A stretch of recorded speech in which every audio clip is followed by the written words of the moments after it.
Joining me on this broadcast, spokesperson of the BJP, Sanju Verma, spokesperson of the Congress, Sujata Paul, Member of Parliament for Rajya Sabha of the TMC, Dr. Shantanu Sen is with me as well. But I want to begin this conversation with Binalakshmi Nepram, the founder and director of Manipur Women Gun Survivors Network. Ms. Nepram, do you feel disappointed today? Do you feel let down that after 2 days of Parliament being in session, after the kind of narrative that we've seen across political party lines, we haven't even taken the first step towards a debate or discussion?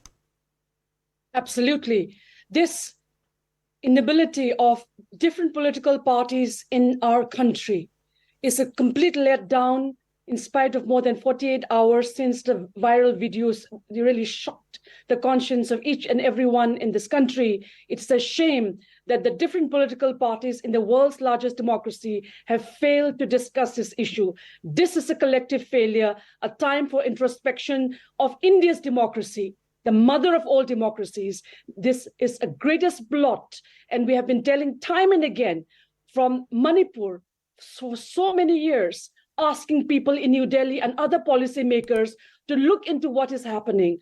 So the first thing is that this is not portraying this as a thing between two ethnic groups. This is an assault on the whole country. It is not an assault on our two sisters, what happened. This is an assault on the body politic of our country. It's an assault on the democracy of our country. And this is also very complicated because Manipur is a border state. When we fight within each other, within Manipur and within India, ask yourself who benefits. This is Manipur and northeast of India share borders with 5 countries, China, Myanmar, Bangladesh, Nepal, and Bhutan. If we do not get our acts together, we will be failing collectively as a country to protect Manipur and protect the nation. So it's a very critical time, and it is important that the men and those in politics stop playing politics over women's bodies. Happened in Tanjung Roma. It happened with our 2 sisters and several others unreported cases right now. There are several cases of rape and sexual assault on women in Manipur and across the northeast of India for a long, long time and across the country. Rape happens every 22 minutes. But the men, the people of our country must stop playing. Women are not in decision making, politically, economically, and socially. This is one, in fact, India's women in workforce has reduced to 19%. We are regressing as a gender inclusive nation. As a result, what you're seeing in Manipur is a manifestation of very long, wrong politics where men with guns, drugs, and political power have played with our lives. It is a very critical time in the 75th year of India's independence that we need to collectively respond as Manipuris, as fellow Indians, that we need to introspect 75 years of where we have gone wrong.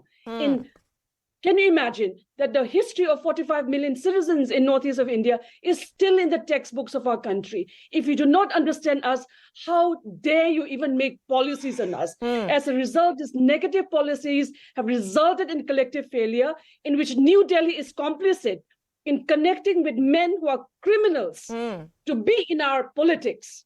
We have criminals, drug warlords sitting in as members of the Legislative Assembly. As long as criminals are in our democracy, as long as our votes are purchased, we will never be able to get peace in Manipur. And the women and the children and the young girls, we will never be safe unless women are in decision making, that we are able to collectively fight this together.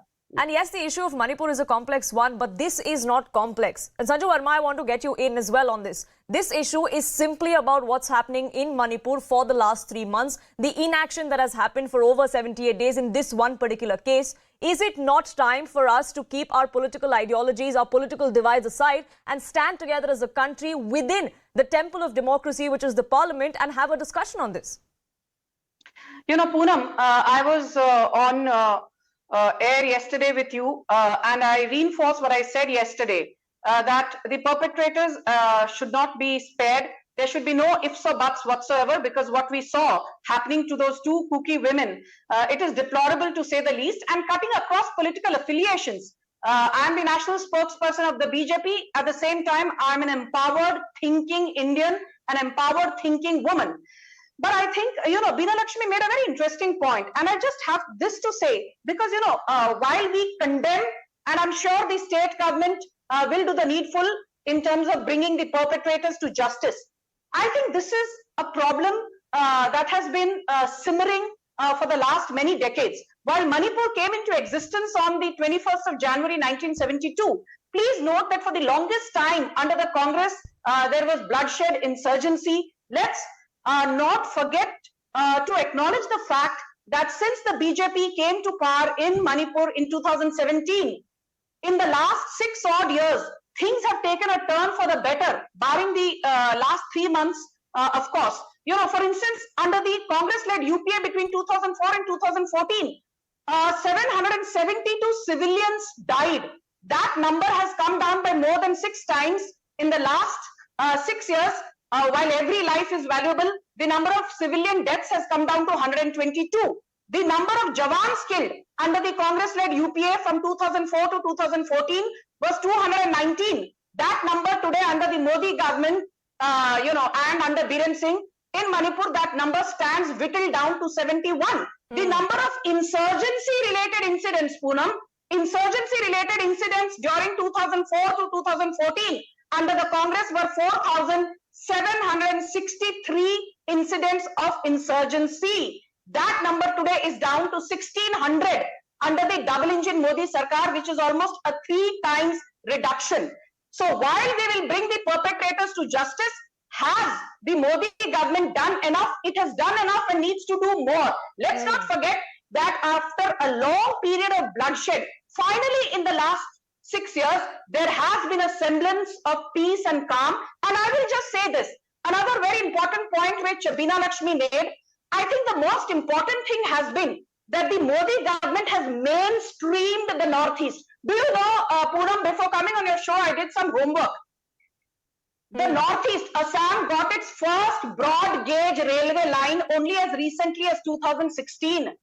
Tripura got its first broad gauge railway line in 2017. Sure. Manipur got its first broad gauge railway line. Sure, Sanju Verma, nobody is questioning, or even the subject of the debate today is not about the development or mainstreaming of the Northeast. We're talking about one specific state, the issue that plagues that particular state, especially in the last 3 months. Binalakshmi Nepram, you wanted to make a counter. Go ahead. Absolutely. Because yes, we respect all the important things that the government has done. No one is denying that. But, please understand that the way in which Manipur has been plunged into the darkest moment in our history, Kukis and Meiteis never fought with each other. How come the government of the state and the center must now answer? Ask the National Security Advisor, ask the Prime Minister. He kept quiet for 76 days. So for us, for the people of Manipur, 3.3 million people, you are pitting sisters against sisters, brothers against sisters, mothers against mothers. Pitching anyone. What kind of politics is this? What kind of politics is this? I am not with any political party, neither do I want to intend to. I love India's democracy, but the democracy, the electoral democracy has destroyed our lives. We are appealing as Manipuris to all political parties in the country, stop your tutu meme, because it asks Thangjo Manorama's lives, the lives of our Kukizo sisters, the Ahanjaubi, so many cases, Naga women, Kuki women, Meitei women have been repeatedly raped over the past 4 or 5 decades. So please stop playing politics over our lives. Absolutely.